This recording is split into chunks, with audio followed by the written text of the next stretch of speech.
Lansing crowd, we have some East Lansing announcements only that I want to share with you. In your packet, you have these two things, which lets you know about upcoming other labor education programs. This one lists programs that we have around the state of Michigan. Two of them are going to be in Lansing. These are our open enrollment programs for winter. One of them is Stewards Training, and that's at the CTU Hall in January.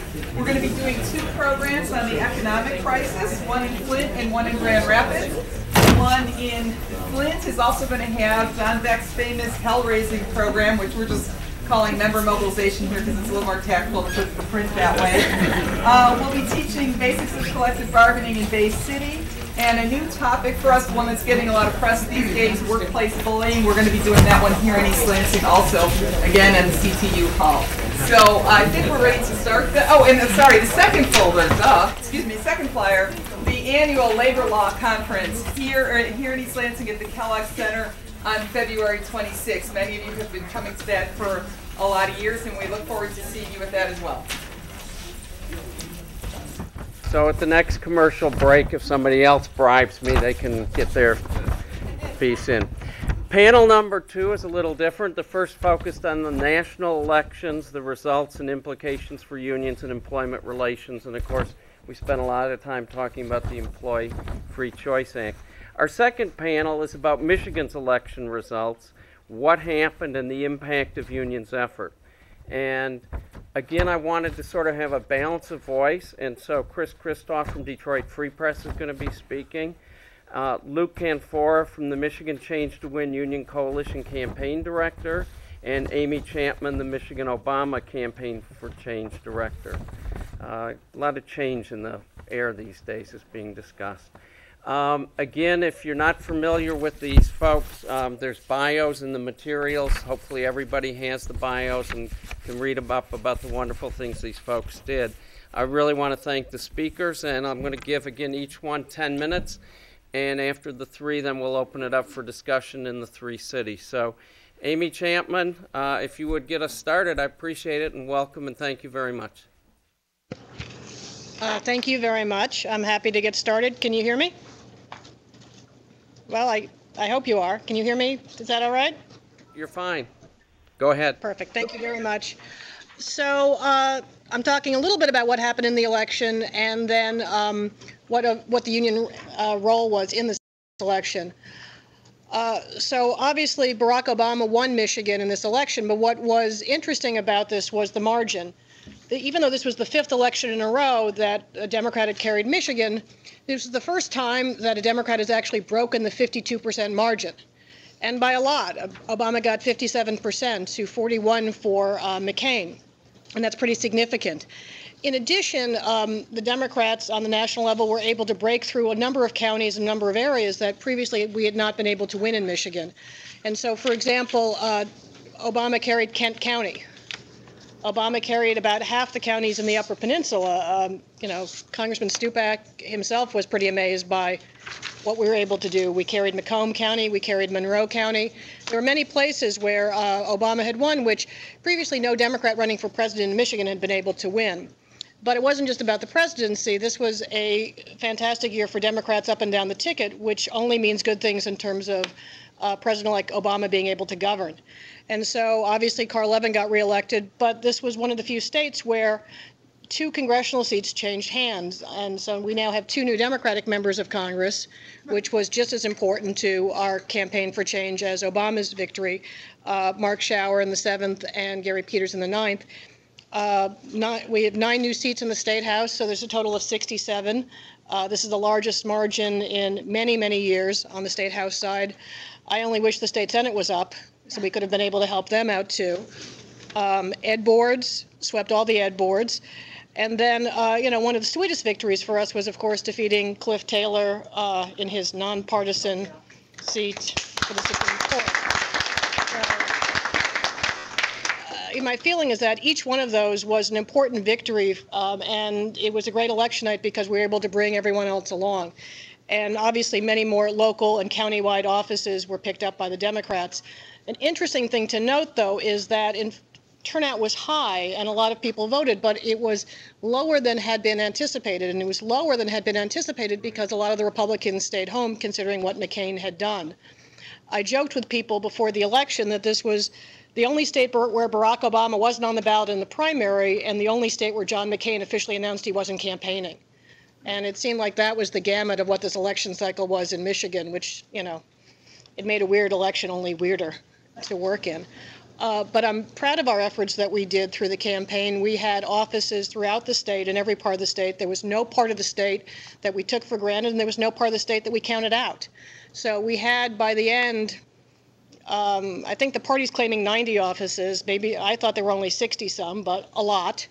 And we had over 350 staffers on the ground, most of whom were field staffers working with volunteers in the area and in their different areas. And I think that that was significant in terms of working with local volunteers. And one of the ways the Obama structure was different than past campaigns is they really wanted to rely on the volunteer base and do things with unpaid individuals, but people who were from the area that were going to be there after the election that would still stay involved. And we worked with the party structure in terms of precinct leaders, but also the vast number of folks that were interested in getting involved given Barack Obama's campaign for change and message of hope.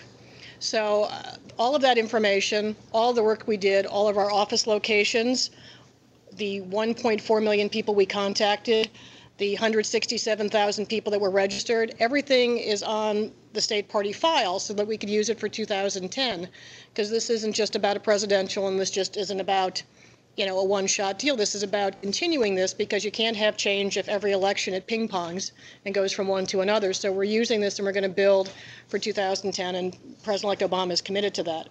An interesting thing about the union role, although I'm sure that Luke will talk about and there's other questions about it, is one of the things that we did in this election that we hadn't done in the past in terms of polling and research is not just ask when we were polling how many people were currently in a union or someone in their household was, but how many people were formerly in a union or people from their household, given the buyouts and the retirements and the like. And in our polling, 58 to 60% of the people who were polled fit those two categories combined. So in other words, 6 out of every 10 voters in this state has some history with a union, either currently a member in their household or formerly a member or a member of their household formerly in.